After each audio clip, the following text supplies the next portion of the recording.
Jar Oil. The company have filling stations across the country, and our rates are relatively cheaper than anyone else across the country.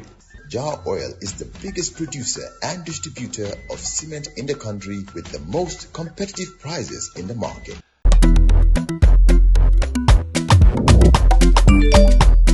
Excellent jam, Ceesay. Yo, apply. Yo, luta do dede. Luta munulo jël moto nga andil ma xaalis. Hello? Bësal mu fay. What? Bësal mu fine. Oh, yes! Wave Access Gambia. Deposit and withdraw money, pay bills and buy mobile credit without fees. Transfer money wherever in the country for only 1% fee. At Wave, Bësal mu fine. Wave, your money is yours. On Tuesday, the 16th of September 2025, you're listening to Coffee Time with Peter Gomez on West Coast Radio, and our friend from the Ministry of Information, Media and Broadcasting Service, actually the minister himself, Dr. Ismaila Ceesay, is with us. Good morning, Doc. Good morning, Peter. I don't know who is in charge of your wardrobe, but you should introduce me to the person. I will at some point. At some point. Okay, right. Good to have you back with us. You normally start with updates. Yes, I don't see you with a stack of papers this time, but you have your mobile phone. I have my mobile phone. And these days, most of the updates have already been discussed on Friday. Remember, I was here on Friday, and not much has happened since then, apart from the fact that the Ministry of Agriculture is injecting $1.7 billion into agri-food systems in the Gambia. Now, the EU and the government of the Gambia have signed a $1.7 billion, which is $20 million, financing agreement to transform agri-food systems with a focus on women, youth, and climate resilience. The program targets horticulture, value chains, and rural development. Now, apart from that, there is also one from the Ministry of Energy, which is the Gambia will host the 10th ECOWAS Sustainable Energy Forum from the 18th to the 19th of September 2025, promoting regional investment and clean energy infrastructure. The others, I think we've already discussed them, so no need to go through them. Auditor General, Auditor General, what's the update? Well, the update is that the matter is a potential to be in the courts. I think I listened to his lawyer, the UDP flag bearer aspirant is his lawyer, Mr. Lamin Jedabo, that they are taking the matter to the Supreme Court for arbitration. Now, as normal in any democracy, when one feels that you are aggrieved and you want redress, the courts are available. That is democracy. There is rule of law in the Gambia, and in this manner, if Mr. Ceesay feels that he needs redress and he needs to seek it in the courts, well, he's free to go to the courts. And I think his lawyer, Lamin Jedabo, and I repeat, the UDP flag bearer aspirant is his lawyer. Why is that important? I'm just making an emphasis on that. It's his lawyer. So they've said they're going to the courts, and matters before the courts, it's not really prudent to discuss matters that might be potential to be in the courts. It's not in the court yet. They're planning to go to the court. They haven't gone there yet. But it can go to the courts. Yeah, but it hasn't gone there yet. So we can say whatever we want to say about it. The potential is there. And you don't want to make statements that can be used in a court of law. Okay, you have to be careful. But, exactly. For so me, exactly. But you had that experience. Yeah. They invited you to the courts together with the spokesperson. But like I said, anything that is in the courts or has a potential to go to the courts, it's not prudent to go into details of the matter because it's a matter for the courts to now to decide, for the Supreme Court to decide. This could be stopped from getting to the courts. Instead of getting Cherno Amadou Sow to be Auditor General, make him Minister of Trade. Well, like I said, what I can confirm is that the government, the president has confirmed the appointment of Mr. Sow as the Auditor General, and the former Auditor General, Mr. Modu Ceesay, can go to the courts, and therefore it would be prudent to discuss the matter. So he can't change his mind and become Minister of Trade? The new auditor, well, I don't know about that. That's up to him to decide. That decision is for him to do. But if he were to do so, the ministry is available to him still. Considering the circumstances, it is for the president to decide that, not me. But what I can tell you is that he's no more the Auditor General. Mr. So is Auditor General, and former Auditor General, Mr. Ceesay, has not threatened, has announced that he is seeking legal redress, and this might be a potential case in the Supreme Court, and therefore this is the situation. Okay, all right. Were you there when he was arriving at State House to meet the president? No, I wasn't there. You weren't there, so you were only told that he had been to State House and had accepted. Well, what has happened? I've heard people when I came out to say that he had accepted the job and later declined it, yes. And the decline was known to the government via social media. Even the letter arrived a day later. A lot of people were jumping into conclusion, saying that I was lying and that he had never, in fact, accepted the job, and that makes me think either those people are either dishonest or gullible. If you have two sides of a story, what you do as an intelligent, particularly, and this is coming from people who are supposed to be educated. They say they're educated. You critically analyze these two sides and look at gaps within the stories, and then make a conclusion, and then you leave it to the benefit of the doubt. But I've seen people jumping into conclusion, and Mr. Ceesay is right, that he never in fact accepted the job, and that I was lying. And really, when you said Mr. Ceesay, I thought you were referring to yourself. No, I mean I am Dr. Ceesay. So to call you Mr. Ceesay would be wrong. No. Absolutely fine. Absolutely fine. I'm just trying to make a distinction here. But like I said, I just want to address the issue of myself. I would not have that audacity to come and face the Gambian people unknowingly and intentionally mislead them for the purpose of mislead. I will never do that. That is not in my nature. It is not in my character to do so. Yes, sometimes I make mistakes and say things that perhaps I was giving the wrong information at a particular point in time. But I know I'll go back to that to say, hey, I was misinformed. But on this particular case, I can confirm to you that he accepted it and later declined. That is the fact. And no one can take that away from the fact.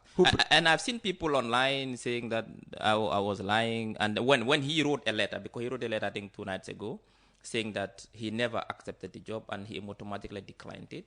And this is not aligned to how events really unfolded. And so I just want to address that. Those who really were making insinuation that I was lying are either dishonest or gullible, or had an ulterior motive. But I would never come here and lie. Well, I asked about your presence at State House when he was going to have his meeting with the president. You were not there, so how did you get your information? Well, I cannot say I got my information, but what I can confirm is that initially accepted, later he declined. Okay. That I can you trust your sources? Yes. All right. And you insist. I mean, it's been the same narrative since Friday. Yeah. That you can confirm. I can confirm. That one I can confirm. Okay. Yeah. Okay. All right. And it's being described as a crisis in governance in the Gambia. No, I don't think so. It's not a crisis in governance. Because they feel that if the president succeeds with this, or interfering in the running of the National Audit Office, which is meant to be an independent institution, just as the executive is, the National Assembly is, the judiciary, the IEC, and 1 or 2 others, then nobody knows where it will all end. Like I said, the president believes in the rule of law, and he will do everything to maintain and promote the rule of law. We see no case here of a violation of the rule of law, and I think the president is still committed to promoting the rule of law and to promoting peace and stability in this country. That is why I need to deviate a bit and address the issue about the gala protesters who yesterday tried to hold a press conference. It's not deviation, it's related. Yeah, a press conference at the National Audit Office, which for me it was unwise. Nobody stops anybody from conducting a press conference anywhere in the territory of this country. But you cannot go and hold a press conference inside a protected public institution. That is tantamount to provocation. And I think we have to understand that some of them need to be advised and well guarded, that some of their statements really are akin to treason. Yeah, of course. Some of their statements I've heard some of them are akin to treason. A conspiracy to treason, because they are saying that they'll remove the president. You cannot remove a democratically elected president just like that. And those statements are reckless statements, and I think they need to be guided. We want to work with them, they may be reckless, but you can't associate them with treason. No, but it's conspiracy. If you're making threats that either someone goes to work or someone leaves State House, that is a reckless statement. And that cannot be accepted in a democratic setup. There's a rule of law in this country. If somebody is not happy with the manner in which the president runs the country, the Supreme Court is there to make those judgments. These courts are there for everyone. Remember the Yakumba Jete case, when the president wanted to remove her from the National Assembly. She did not go to the streets. She went to the courts, and the courts made a ruling, and the ruling was accepted by the government. So I think as a government, as a country, the responsibility is ours as a citizen to make sure we always follow the rule of law. And if you are not happy with certain things, go and seek redress in a competent court of law. Now, one thing that we can pride the new Gambia is that the courts are very independent now. And the government has lost cases in the courts. That shows how independent the judiciary is, that they just do their rulings based on evidence. So I think it's not wise for a few people to really want to hold the country to ransom. We have a country to run. The country is a country of laws. And we are going to make sure as a government that we maintain the rule of law in this country and maintain peace and stability. Now, people have a right to go out and demonstrate, but this should be done, like I said earlier, within the bounds of the law. Then there is no issue with that. But people cannot just be making reckless statements, threatening to unseat a democratically elected government. That is not acceptable. If Ceesay goes to court and wins, it will be very expensive to the taxpayer, because it means that, he gets paid whatever salary he lost during this time. He gets his job back. Then what happens to this Cherno Amadou Sow, especially after the Ministry of Trade, has been given that's a hypothetical, yes, it's hypothetical question, and I don't want to go into hypothesis here. What I can confirm for now, that which I know, is that he has announced that he is seeking redress in the Supreme Court, and I think until that verdict is out, it wouldn't be also wise to really preempt what will happen then. Okay, all right. In the meantime, Babukar Usmaila Joof remains in the Ministry of Trade, or has he moved to the Ministry of Defense? Well, he is in the Ministry of Defense and will be sworn in due course. He'll be sworn in due course. In the meantime, the Permanent Secretary, or who is overseeing the Ministry of Trade? I don't know yet. No overseer has been announced, but I think somebody should be overseeing that. I think there is a mechanism in place where when one minister is not there, somebody oversees. I'm not sure who that person is. You oversaw the Ministry of Digital Economy for months and months. Yes, you were becoming too comfortable in that position at one point. So I'm not sure who's overseeing, but I'll find out. Do you think there'll be an appointment before Ceesay goes to court while the case is in court, or the president would play it safe and await the outcome of the court case? Well, appointments are the prerogative of the president, and I think he will appoint. That's why I asked whether he would play it safe. Well, I wouldn't know what's in the president's mind, of course, but I know that he will do what is appropriate and what is necessary. He will find a suitable replacement for that place, because the president wants to transform this country and he has a vision, and he needs a team to really drive that vision. So he will find the right person to be the trade minister, to continue the good work that Honorable Babukar Usmaila Joof has started. He must have had great confidence in Modou Ceesay when he thought of him as a replacement for Babukar Usmaila Joof. If there was any greater kind of confidence, I would use that to describe that confidence. I mean, cabinet is highest decision-making body in the country, and cabinet, you don't take anybody to cabinet. Is somebody you have confidence in is somebody take to cabinet, because matters discussed in cabinet can be sensitive sometimes, and that is why you are sworn in the oath of secrecy before you come to cabinet. So therefore, the President, His Excellency, has enormous respect and confidence for former Auditor General Mr. Modou Ceesay. That is why he appointed him to come to cabinet to help drive his agenda, because of Modou Ceesay's competence, but also because of the good work he was doing at the audit office. And the way things unfolded, yes, perhaps undesirable, but the confidence was there that Mr. Modu Ceesay, with his competence, with what he has proven, the president has enormous confidence in him to come and drive that particular sector for him. What I was getting at was try to find out, how the president reacted after everything seemed to have just blown up in his face. I mean, here's a guy you invited, offered him the position, left your office, you thought the next thing was an acceptance letter, and instead what you received was a refusal letter. Well, as a president, you go through a lot. The president has been president. This has never happened before. Yeah, but I mean, as a president, you anticipate every scenario.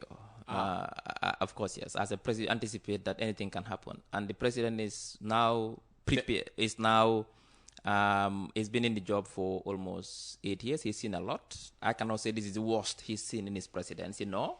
I mean, obviously, there are worse scenarios that he has to encounter as a leader. He has to deal with every situation as they come. And the way he dealt with this situation, to be honest, it's really, he's shown leadership and he's shown patience, but also he's shown foresight in dealing with this situation. Like I said, the matter is in the courts, and we'll wait for the verdict of the courts. The matter will be in the courts. Like Lamin J. Dabo, the former UDP flag bearer aspirant, is the lawyer. He has announced yesterday that they are seeking redress in the Supreme Court, and I think now we will urge every Gambian to wait for that verdict and not to do anything. No, we can't wait, because if Lamin J. Dabo ends up not going to court, you would have kept us waiting for what? Then we can discuss that fact now. But the moment he announced that they are going to the courts, then the potential is there. And now, if they announce that they're not going to the courts anymore, then perhaps now... Wanting to go to court does not necessarily mean going to court. But announcing to go to court could mean that there's a possibility that they'll go to court. Okay, let's get back to what you said about the president. He anticipates every situation. Yes, so that is to suggest every president should. Okay, then we could have a substantive minister of trade tomorrow if you wanted. Like I said, the prerogative is with the president, and I don't know what's in his mind. He can even appoint today. I don't know. Yes, he like can. I said. So that's for the president to decide. You could leave here and get a call from State House to say you're being moved to the Ministry of Trade. Well, like I've told you, I'm very comfortable at the Ministry of Information. I have a vision. I'm working on new reforms. Are you suggesting if that offer were to be made, you would decline? I'm not saying that. What I'm saying is that I've started some reforms at the Ministry of Information. You think Babukar Ismail Ajub did not start reforms at the... Let's talk about, the Spain migration. Even Babukar Ismail Ajub has accepted that somehow this hasn't gone the way anyone expected. 39 sent to Spain, 33 have disappeared in thin air. Not disappeared yet. They've been given until the 6th of October to come home, and until that happens and that time elapses... Do you know where they are? Where are they? I have no idea where they are. That's why we're using what I'm saying is that people can change their mind. Now, if the Spanish authorities given until the 6th of October to come back to Gambia and comply with the agreement that they themselves signed, the one they were going... See, people have to understand, the government is a facilitator in this entire process. It means that the contract is it's not between the government and the farmer, or between the government and the workers. The contract is between the farmer and the workers. The two governments of Spain and Gambia facilitates and ensures that legal protections are complied with, both by the farmer and the workers. But the farmer and the worker sign a contract, an agreement that I'll come and work X, Y, Z in this particular period of time, and you are paying me this, and these are my conditions. The workers has read this contract and agreed and signed this contract. Therefore, if they go and it's time for them to comply with the contract they signed, it is just rather they come back home. Now, the Spanish authorities has given them until the 6th of October to come back home. Now, if they don't come back home after the 6th, then now we can, with certainty, say that they've disappeared in thin air. But for now, we'll give them the benefit of the doubt and hope that they'll come home for two reasons. One, for their own interest, so that they can continue being part of this program. But two, also for the integrity of the program itself, so that it is not in jeopardy. Because remember, this program can benefit thousands and thousands of young Gambians who can go to Spain and work and come back again and solve their financial problems. So if they behave in the manner in which they're planning to do, this will not only put them in trouble themselves because they'll be in Spain illegally and can find it very difficult to navigate their way in Spain, but also it will also jeopardize an entire program which was brought to really fight irregular migration. Like I said, the government had 3 policies in fighting irregular migration. One was enhanced surveillance by the security forces to ensure that the boats don't leave. And recently we've had registered so many successes. We've stopped many boats from departing the shores of the Gambia.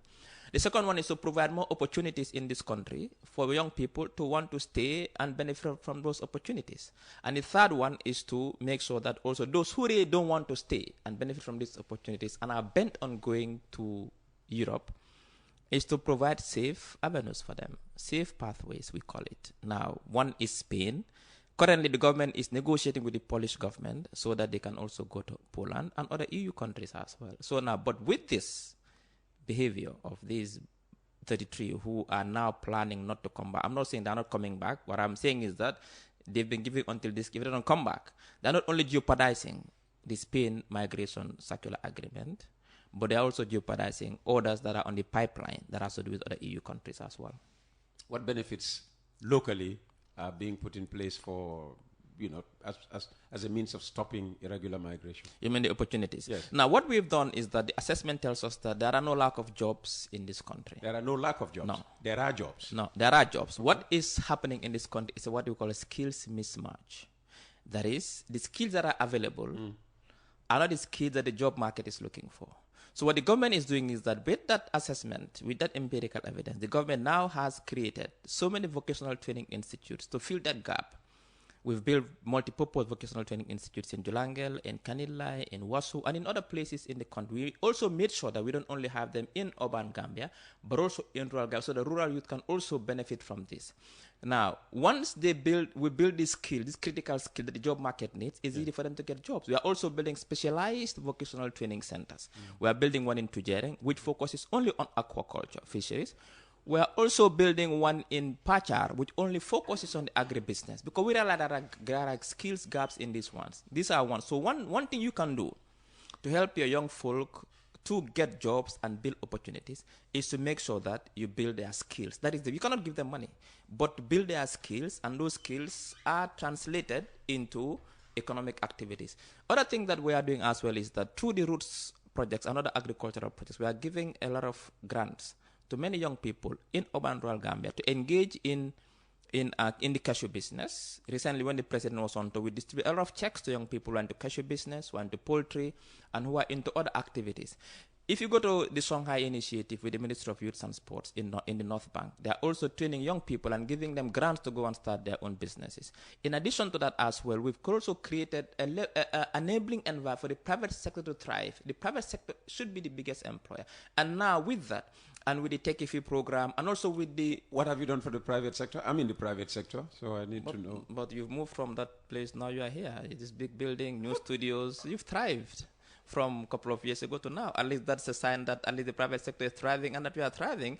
If I listen to some of your adverts 5 years ago, you had maybe one or half advert. Now you have 6 or 7 adverts. Wave is here, all here. All this because they came. That is why government opened it up for them to come. That is why we have all this advert. That is why you're able to move here and have this beautiful studio. So you've also benefited from government's policies to create an enabling environment for the Gambian. But what I'm trying to get at is that now we have a lot of solar installators who are doing a lot of work with solar. We have got the logistics sector is thriving. A lot of young people are into delivery service. We have a lot of young people who are into tech, who created their own business. We have a lot of young people who have created their own restaurants. And also in the creative industries, recently we signed an agreement with the government Ministry of Tourism and I think with the EU to pump in millions of dollars into the creative industries for tourism. So all these things are happening to provide opportunities for young people who want to work. But there are those who don't want to sit and work in the Gambia. I have no young people here today, and I can name you 10 that they had never been to Europe. Name me 10. No, I don't want to go into personal details. You said you could name me 10. Yeah, what I'm saying, not on air to say these are the 10. I know young people here today. I know them personally. They've never been to Europe. They started here. They have their own construction companies today, or real estate agents, or they have their own logistics company, and they're doing well.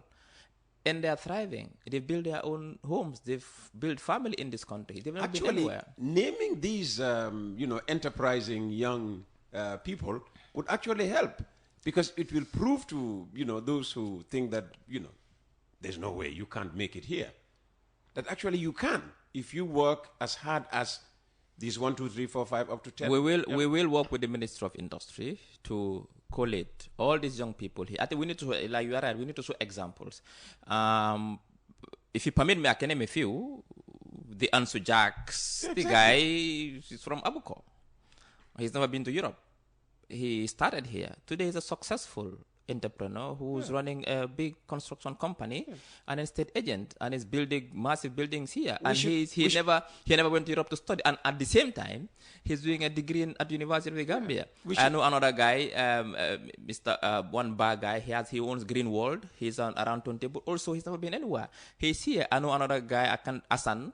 He's a tech guy. He built what they call Witchit. They built it from here. Never been anywhere. So I can name all these. I've known some of these girls, like women, ladies, who have built beautiful restaurants around Senegal, and they are thriving. So we have young Gambians who are here, never been to Europe, never got support from anybody, and they were able to persevere and work hard and build businesses that are thriving today. But there are those who really don't want to stay. Their mind is set at leaving. And what government can do is not to allow them to go and die to the rough way, but create safe pathways for them to go. That is why we are working with this. We are looking for these circular migration agreements to facilitate them within the EU, because the EU has an aging population and they need labor migrants. And government, so the behavior of these boys, if they don't come back after the 6th, will not only jeopardize the circular agreement with Spain, but also has the potential to jeopardize other agreements that are in the pipeline with some EU countries.